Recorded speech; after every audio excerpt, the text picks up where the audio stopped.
Kol omer kra, va'amar ma'ekra, kol habasar chatzir, v'chol chasto ketzitz hasadeh, yavesh chatzir navel tzitz ki ruach Adonai nashva bo. Achen chatzir ha'am, yavesh chatzir navel tzitz u'devar Eloheinu yakum leolam.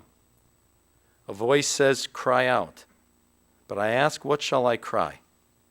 All flesh is like grass, and all of its beauty is like the flower of the field.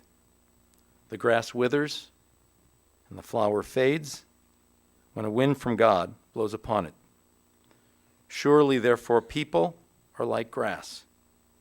The grass withers, and the flower fades, but the word of God endures forever.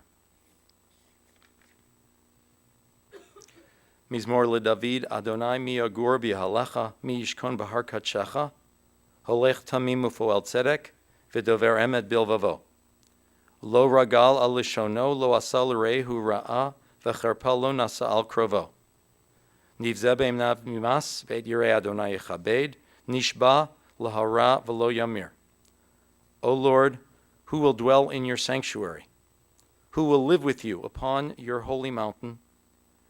He who lives with integrity, who does what is right, who speaks the truth in his heart, who has no slander upon his tongue, who does no evil to a fellow human being. Whoever does these things shall stand firm forever. He was never trying to impress anybody, but he was impressive. He didn't try to be popular, but he was popular with people, and people loved him and related to him. He was irreverent, but he absolutely believed in the importance of certain traditional values. He could make out that he was tough, but Aaron, you always felt he was far softer than he made himself out to be. He could be quiet. At the same time, he said a lot that made sense. He could share lots of information and still be somewhat of a mystery inside. And many of you were drawn to these different layers of Reed. He was special because he was so real. No angles, no alternative agendas, but very honest. I think the word is authentic and genuine. What do those commercials say? You're supposed to buy the product that is 100% natural. No artificial ingredients. No artificial fillers. That was Reed. That's why he related to everyone. He had real life wisdom. He was smart. He had great analytical ability, but without arrogance. And so it didn't matter whether it was his peers or the people he supervised at work or at a gym or at a country club or in a hospital. Everyone could relate to a piece of him. And he made friends with Blake's friends and with Jesse's friends. Socioeconomic class made no difference. Age made no difference. You know, he claimed that he was not an observant man in terms of his religion. He made that clear to me on more than one occasion. But he so loved being in Israel. And he so loved connecting with the land and with that part of his Jewish identity. And yet, he loved becoming a bar mitzvah, an adult bar mitzvah. He loved the lessons with Gadi. He loved the fellowship and the camaraderie with Marvin and Regan. And he protected that weekly time as if it were sacred, because it was. Now, far be it from me to dispute his own self-description as not being religious, but I will tell you, Reed obeyed a lot of commandments of the Torah that a lot of people I know don't obey. Honor your father and your mother. You know that one? Has there been a person alive who has cared for his father and his mother more than Reed? He watched over them. He waited on them. He would take them where they needed to go. He gave you such joy because he was a good boy, and he always remained a good boy. He wouldn't leave town unless he knew one of his sisters could be there for you. Alan and Millicent, he also loved you so much that he didn't tell you how threatening his illness really was. He didn't want to hurt you. He didn't want to sadden you. He wanted to protect you because he was a good boy and he was a loving son. You put the needs of your friend ahead of your own. That's another commandment of the Torah. And that he did, to a fault. At work or in business, it was the needs of others. Blake and Jesse, you told me your dad would hire many of your friends for summer vacation, not because he needed all of your friends, but because they needed a job. He collected friends all of his life. He never spoke down to people. He made people feel comfortable. He found ways to make people feel comfortable. And his workers loved him because he was so approachable and, again, so real, so accessible. The Torah tells you to teach your children. Teach your children. He raised the two of you to be wonderful human beings. Down to earth, responsible, straight shooters, no nonsense, good boys and good men. Good men who do the right thing. He was never hesitant to tell you how proud he was of you. Blake in London and Jesse here in the business in Cleveland. You had a lifetime ongoing dialogue with your father. No subject was off limits, and always with honesty. And here's one more commandment he followed. If you have a chance in your life and you're young, then you definitely attend the Woodstock Music Festival. That's not actually in the Torah. I actually added that. He loved music. Music was a basic part of his life. He tutored all of you on the rock and roll history. It made him happy. And he identified with some of the adventurous lyrics. He went to Woodstock. But you know what happened after Woodstock? Something equally cool. If it's cool to go to Woodstock and have adventure, it's equally cool that afterwards you come back home. He had his adventurous side, but he never stopped coming home and being home. He never stopped being here taking care of his parents, never stopped being here being a good big brother, he never stopped being here being a great husband. Reed and Pam, you were a wonderful couple. You met Reed in Cleveland at Case after he had transferred from Tulane. You opened him up. You had him do things and try things culturally maybe he wouldn't have tried. You two loved to dance together. Your kids thought of you as the cool parents. And their friends literally camped out at your home some evenings. And you fed them very, very well. And you balanced him. If he had stress, you would balance that out. You became not only great parents, but proud and loving grandparents as well. I know Lindsay and Nancy, you both thought of Reed as your cool big brother. And I know Lindsay, you said, he wasn't that far away from you in age, but you really looked up to him. And Nancy, you said you just would do anything for him. You just wanted to hang out with his friends. He was supportive of both of you at very important moments. You two ultimately moved out of town, and your cool brother would call you, and he would share with you what's going on here. Alan, you said when Reed started working in the business, he went on all the routes. He worked with the machines. There was no task too menial, nothing too small. He worked from the ground up, and he did everything from the ground up because he understood an honest day's work. I know Aaron, you knowing him such a long time, starting together in nursery school together. You said that Reed always kept an interior space within himself that's private. And you would sometimes speculate what's in that private space. The answer is not so mysterious. All of you were in the private space. All of you were in the private space. He defined himself by the other people in his life. He defined himself by his life with you, Pam. A life he wanted, a life he created with you. A life that he found through you. He did his job, and he did it well. His job as husband and father and grandfather and brother and son. What made him happy was doing his job well, his family and his friends, good music, being with Mo.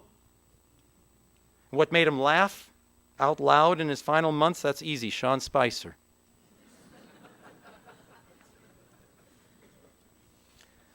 I just want to close. I know that in the most difficult of times, he used a pain pump that relieved him of some of the evil that was attacking him. I wish to God I could give you a pain pump, but we know we can't. In his training for bar mitzvah, here is one passage he was not taught because it wasn't relevant then, but it's relevant now. A man climbs up on a ladder to protect a bird, to do a good deed, and the man falls and he dies. And the question is, how could that happen? The man was doing a good deed. How could a man doing good die just like that?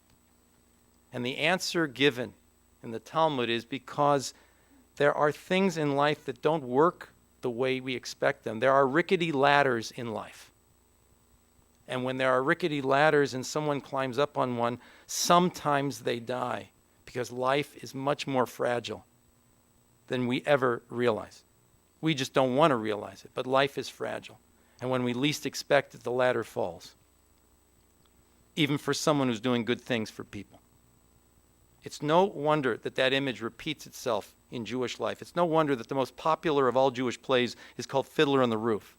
It's the same metaphor. Life is as shaky as a fiddler on the roof. And we live with that reality. We live with that truth. And once we come to learn that truth, that life is fragile, then our mission should become clear. To love those we love, to care for those we care for, or as Reed did it, to do your job and to do it well. That's all you can hope for in life. To go to Woodstock, perhaps, but more than that, to come home afterwards. And to be there for your loved one, to be there where you're needed, to be there where you're loved. That's heroic. That's cool. And that was Reed. He lived with a good name, and he died with a good name. I want to call on a few others to offer comments. Aaron?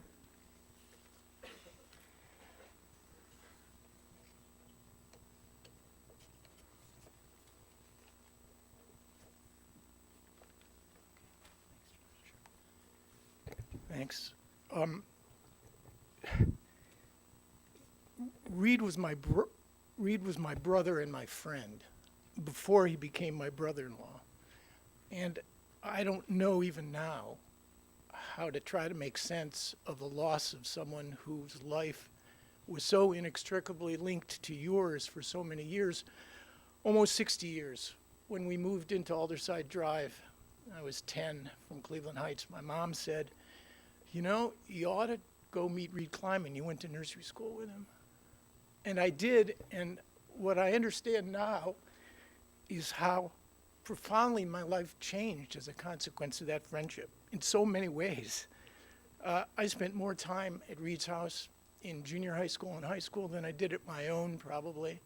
Every Wednesday, Lindsay knows, I would go down there and we would watch I Spy and fantasize, the two of us, about how we wanted to become professional tennis players and CIA agents. When I went to college, I hadn't a clue where to go.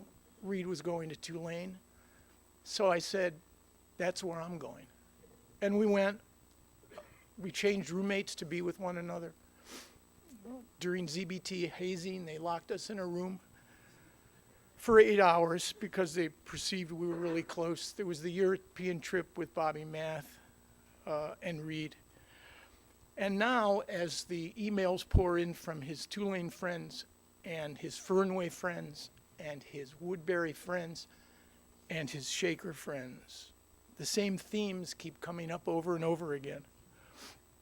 His vitality, his humor, his love of life, his capacity to reach out to people, all kinds of people, to develop a set and a circle of friends, which doesn't surprise me, but amazes me in many respects, because Reed did have a private side. An interior space, I call it. I said to Rabbi Scoff, he kept it pretty closed. He talked at times about his frustrations, what he wanted out of life. But it took him only a few minutes to course correct and to understand the gifts and the treasures that he had.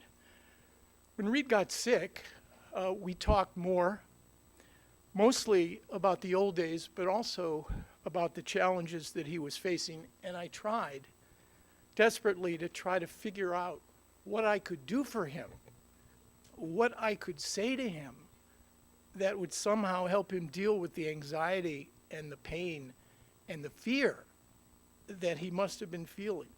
I realized it was impossible. If there were any comfort to be provided to Reed, it would not come from me. It would come from Pam and Blake and Jesse and Lindsay and Nancy and the grandkids And of course, his loving parents, Millicent and Alan, and all the time they spent together during the course of the last 2.5 years. I did manage, however, to come up with one thing, one idea, one thought that I shared with Reed early on in his illness, and he appreciated it because he told me he did. And one thing about Reed, there was no small talk. When he was honest, and sometimes brutally honest. I told him that no matter what happened during the course of his disease, that it would not change him. It would not alter the essence of who Reed was and the qualities that we loved and admired in him. And the truth was, it didn't. As badly as it may have ravished his body, it did not change the essence of who my friend was. The gentleness that he tried to mask so often with his exterior toughness, the brutal honesty, the care and love that he gave to all those around him, and particularly to Millicent and Alan, whom he wanted to spare this. Above all, I really think Reed's mission was longevity, to avoid his life being played out the way that it did. My mom, who died at 70, only 2 years beyond Reed and me, once said that life is not a glass half empty, and it's not a glass half full. It's a glass that fills up every single day, with love and joy and setbacks and sorrows, and at times unspeakable tragedy. And the only thing that matters in life is how we respond to that filling glass. That defines character. I know Reed understood it because he responded well to the glass as it filled and as it emptied. And in the end, he knew what we all know, that the only thing that matters in the end is who you love and who loves you. And nobody I know loved and was loved more than Reed. One final thought. A Russian poet once said that all joys pass and only sadness and sorrow endure. It's not quite right. None of us, and I think I can speak for everyone, will ever get over the profound sadness of losing Reed. But none of us will ever forget the joys of knowing and loving him.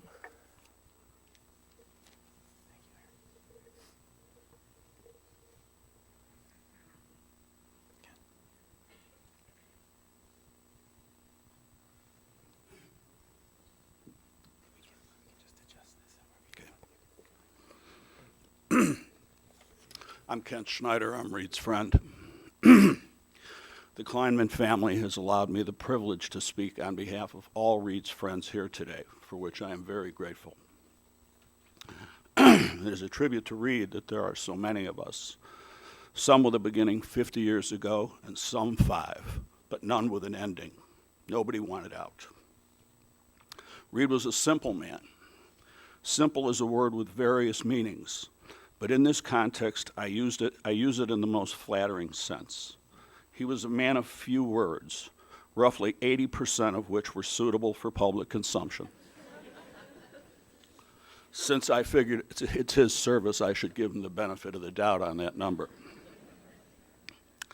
Reed had no pretense. He didn't care about cars or clothes, just character.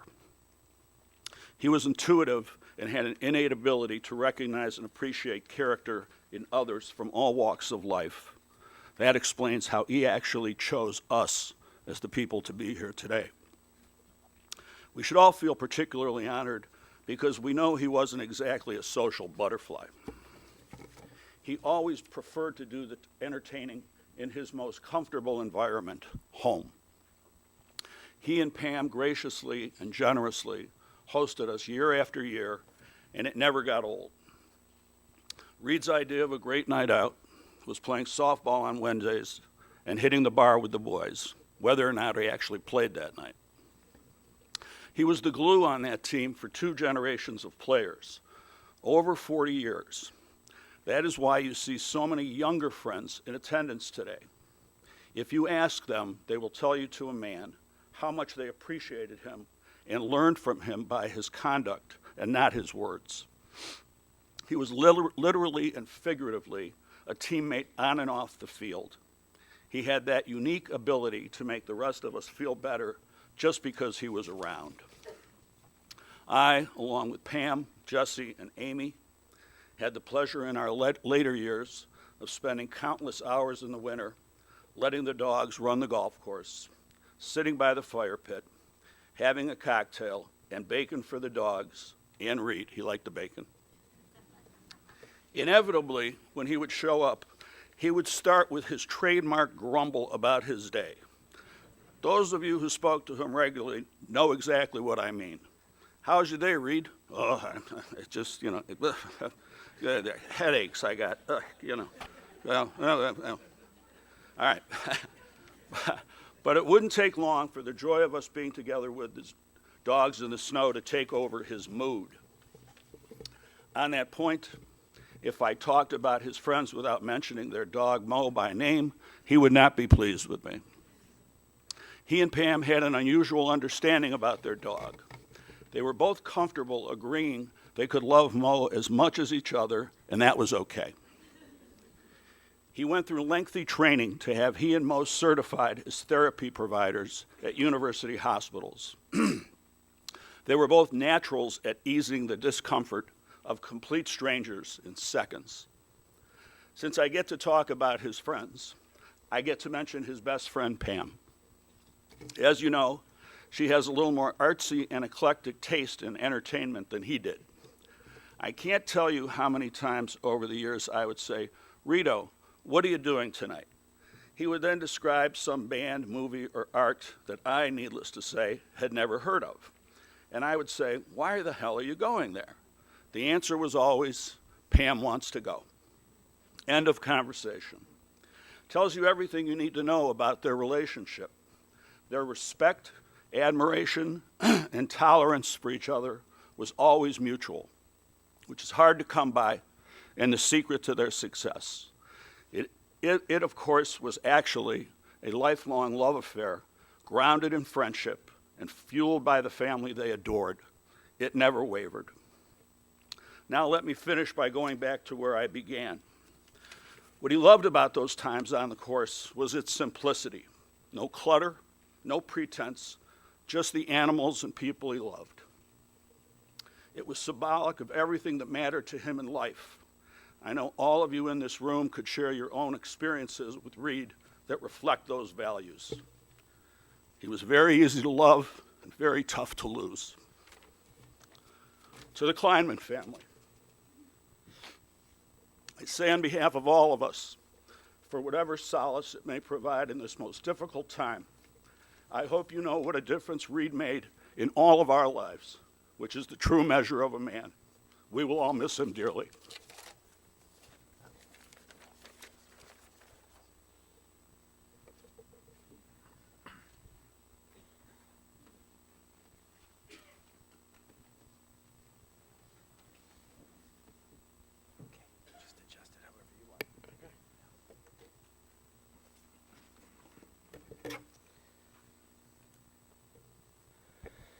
I was somehow voted the least likely of our nuclear family to break down on stage, and so say a few nice words about my dad. We had a nice chat about my dad the other day with the rabbi, and I have to say I failed that audition miserably. Lots of babbling and tears, but somehow they stuck with me anyway. It's their choice. If I can't make it through, I've emailed my speech to my 7-year-old Jonah, who's over there, and he can finish it off for me. And he's got a nice British accent, so it'll sound a little classier. At the outset, I wanted to say a couple of thank yous. I don't know if there's anyone here from UH or Seidman, but I found in my dad's office a stack of literally 85 different business cards of doctors, administrators, nurses who took care of him there over the last 2 years. It's a world-class place with world-class people, doing world-class research. We've set up Jonah. We set up a fund for prostate research in his name. So, if you want to honor him in some way, please consider doing that. We might even throw in a matching something to encourage you. Secondly, a huge thanks to all of his friends here. I don't know if it's the biggest crowd ever here in Berkowitz-Kumin. We can debate crowd size later with Spicy. But it's certainly one of the more colorful crowds. What a crazy set of characters my dad assembled as friends. One of my dad's top 5 songs of all time was Get By With a Little Help with My Friends, Joe Cocker's version, not the more lame kind of Beatles version. And I know that the love and the support that he got from all of his friends over the last years has been an enormous source of comfort and strength for him. As I was trying to think about what to say, I tried to think what my dad might say at the same event, and decided to maybe give the kids little earmuffs. I'm pretty sure it would start something like this. What the fuck, man? And he would not have said it in the way that many of us feel here, that sense of injustice, of losing a really special person too soon. This is, by the way, this is the special water from the 3 Havarim bar mitzvah, if you know what I mean. He would have said it to get at the laugh that he just did, to try to bring some humor and levity to a situation, try to make everyone around him feel comfortable. I was watching TV the other night at home with my mom and dad and Jesse, and the movie Risky Business came on. I knew it was one of my dad's favorite movies, and no more so than the line where Tom Cruise says, every once in a while, you gotta say, what the fuck? Saying what the fuck brings freedom. Freedom brings opportunity, and opportunity makes your future. And that what the fuck mentality is how my dad lived his life. My grandmother's mortified. This is... I promise this is the end of the swearing part of the speech. I'll start with work, which is an interesting place to start because, for him it was the least important part of his life. Everything for him was about friends and family, but there actually are a few things that stand out. First, it was a family business, and while I was not part of it, I know it was a real joy and blessing for my dad to have the opportunity to be with my brother and grandfather every day for the last 40 years in the case of my grandfather and 15 with my brother. Between my grandfather, my dad, and my brother, you had 3 real characters. My brother used to tell me that it's really hard making any money selling candy bars for 50 cents, but 3 generations of Kleinmans and advanced vetting is a reality TV show in the making. If those rednecks on Duck Dynasty can do it, we can do it. Second, work always meant more to my dad than making money. He cared about the guys that worked for him. I remember him telling me about how hard of a job it was to fill vending machines all day long, starting at 3 a.m. in the morning. And he talked with pride about what an anomaly it was for a tiny margin business to have full health care benefits and profit-sharing plans to provide Thanksgiving and Christmas turkeys. And based on my own review of my dad's financial records over the last week, apparently to provide unsecured employee loans on demand. I asked him the other day what to do with some of those loans, and unsurprisingly, he told me to just rip them up. Over the last few days, monitoring his phone, mails, and texts, I've gotten a much better sense of what he meant to the people he worked with. I don't think I can get through them, so I'll skip that part, but they meant a lot. It was a tough business, but he cared about the people. I remember him reminiscing once about a guy who worked for him for a long time. He said he was a great guy, loyal, really one of our best employees. He hardly stole any money from me at all.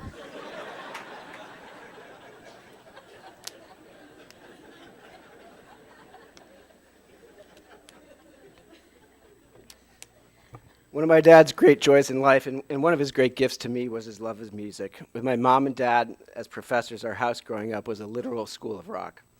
Music was always on. We were making mixtapes for one another.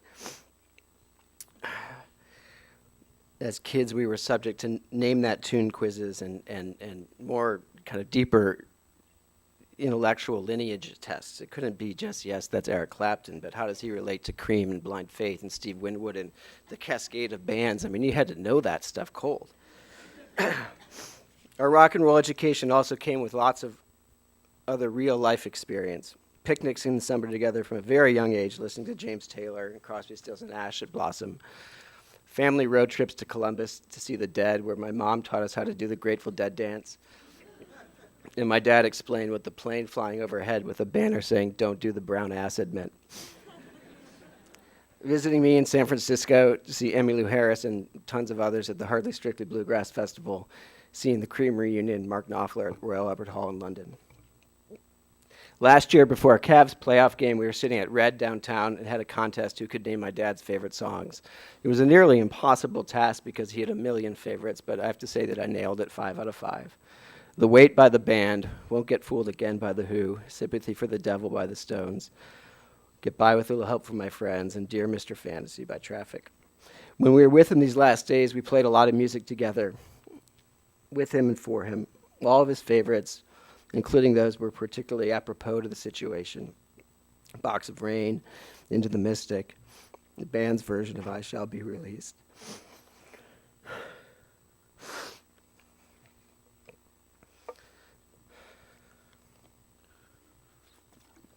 More of the Regan water.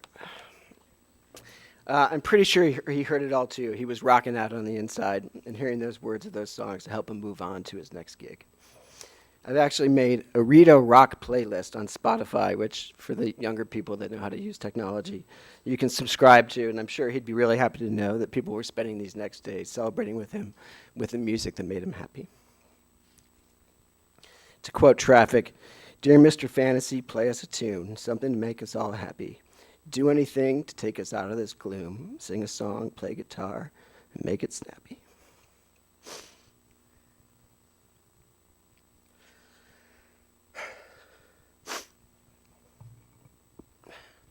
A lot has already been said about my dad, what made him so special. I don't think I could make it through a deep discussion of what he meant to me as a father. I'll just take that as known and understood here and between me and him.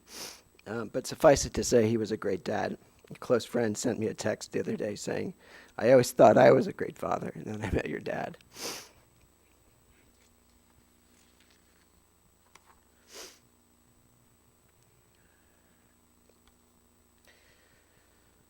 Talking to my brother, he expressed the following: "The love that I have for my father is so intense and far-reaching it's hard to describe in words. He was humble, funny, kind-hearted man that had many lifelong friends, but also could meet a stranger and have an immediate connection.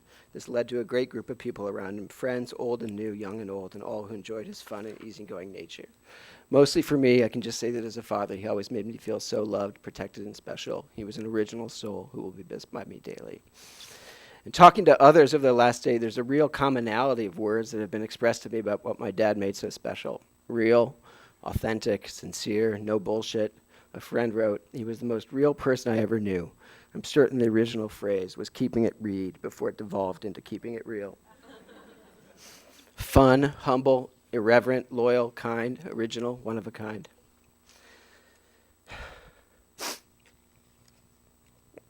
But for me, the one word that kept coming back to my head was cool.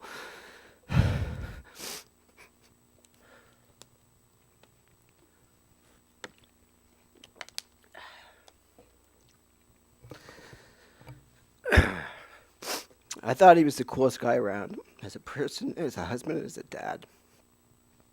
Pete Townsend once famously sang, "I hope I die before I get old." While my dad did everything he could do medically with the goal of longevity, I cherish the fact that he never got old.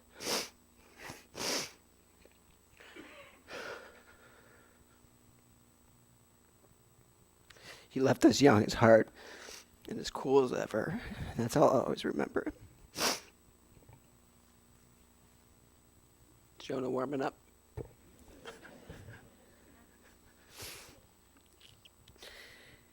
terms of family, ultimately, my dad lived for his family. He was always focused on making sure that we were all okay. Even when he got sick, his focus was not on himself, but making sure that we were okay and would be okay. My parents would have celebrated their 43rd wedding anniversary in about 2 weeks. In a world where over half of marriages end up divorced, and for whatever reason in this room, probably 80%, they had an amazing bond. I think that's somewhat accurate.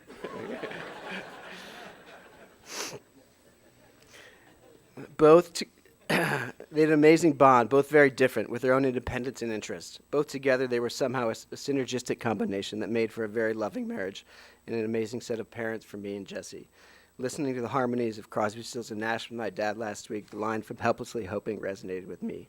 They are one person, they are two alone, they are three together, and they are for each other. Most of all, my dad showed me what it meant to be a husband, and he remains for me an example to try to live up to in my own life. I'm going to actually finish this bottle.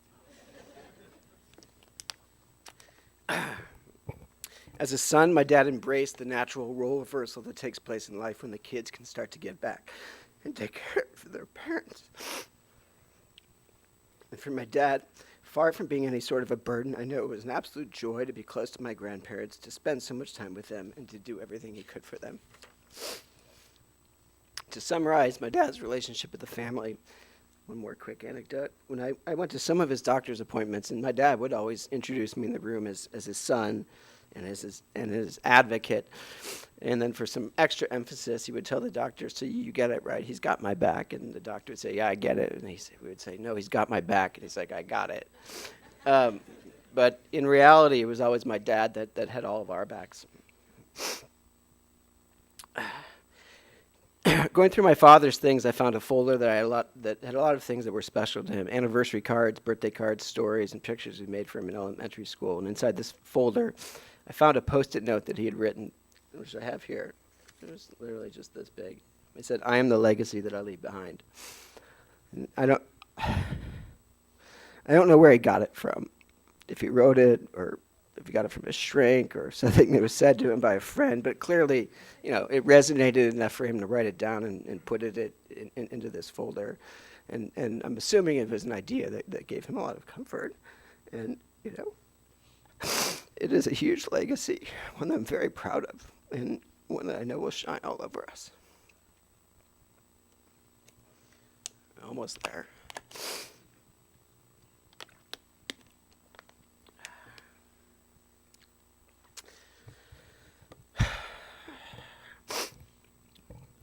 I'm not sure that many people noticed my dad was captivated by fighter pilots, by NASA, by the history of the U.S. space program. I remember growing up reading books about Chuck Yeager, traveling to the National Air and Space Museum in D.C., most of all watching The Right Stuff whenever it came on TV. When I was going through his things this week, I found a small box, and I was looking all over. There was sort of money stashed around the house, and I was sort of looking for that. But I found this box of random things, and one was a letter that he'd received. It was dated August 18th, 1969, less than 1 month after Neil Armstrong and Buzz Aldrin landed on the moon. It was from Pan Am Airlines' First Moon Flights Club. It read, Dear Moon First Fighter, thank you for your confidence that Pan Am will pioneer commercial space travel, as it has so often here on Earth. The enclosed card confirms this intent and formally recognizes your intrepid spirit. It also reflects by serial number your position of record on our wait list for Moon First flights, which in my dad's case was number 31,086. It went on, the starting date of service is not yet known. Equipment en route will presumably be subject to governmental approvals. Fares are not resolved and may be out of this world. Sincerely, James Montgomery, Vice President of Sales. Well, Dad, Pan Am didn't deliver, and you were a bit early for Elon Musk's SpaceX program, but I know in my heart that you're on an amazing journey now into the heavens, and I hope that the view you now have of the moon is better than anything that Pan Am could have ever delivered on. Godspeed, Dad.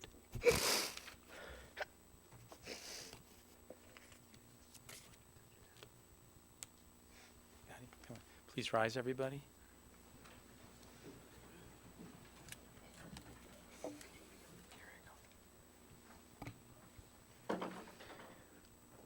אל מלא רחמים, שוכן במרומים, המצא מנוחה נכונה, תחת כנפי השכינה, במעלות קדושים וטהורים, כזוהר רקיע מזהירים. אנא בעל הרחמים, הסתירהו בסתר כנפיך לעולמים, ותצרור ביצרור החיים את נשמתו. אדוני הוא נחלתו, וינוח בשלום על משכבו, ונאמר אמן. May we remember all of the worthy and the righteous deeds that he performed in the land of the living. May his soul be bound up in the bonds of eternal life. May he rest in peace. And we all say Amen. Amen. We're going to recite the Kaddish, the mourner's Kaddish, the first Kaddish for Reed at this time, and then we'll be seated and we'll conclude the service. But we're going to first recite the mourner's Kaddish. Yit Gadal v'yit Kadash Shemei Rabbah B'alma Divra Chirute V'amlich Malchute B'chayechon Uv'yomechon Uv'chaye Dechol Beit Yisrael Ba'agala Uv'izman Kariv V'yamaru Amen. Yehi Shemei Rabbah Mivarach Leolam Ulome Omaya Yitbarach V'yishtabach V'yitpa'ar V'yitromam V'yitnaseh V'yit hadar, v'yit aleh, v'yit halal, shemei dekudesha berichu, le'ela min kol birchata v'shirata, tushbechata v'nechamata, da'amiran bi'alma v'yimaru, amen. Yehi shalama rabba min shemaya, v'chayim aleinu v'al kol Yisrael v'yimaru, amen. Oseh shalom bimromav, hu ya'aseh shalom, Aleinu ve'al kol Yisrael v'yimaru. Amen. Hamakom yenachem etchem b'toch sha'ar ve'lei Tzion v'Yerushalayim. May God comfort you, mourning with us this day, together with all others who mourn in the house of Israel and in all of the world. And we all say Amen. Amen. Let's be seated, everyone.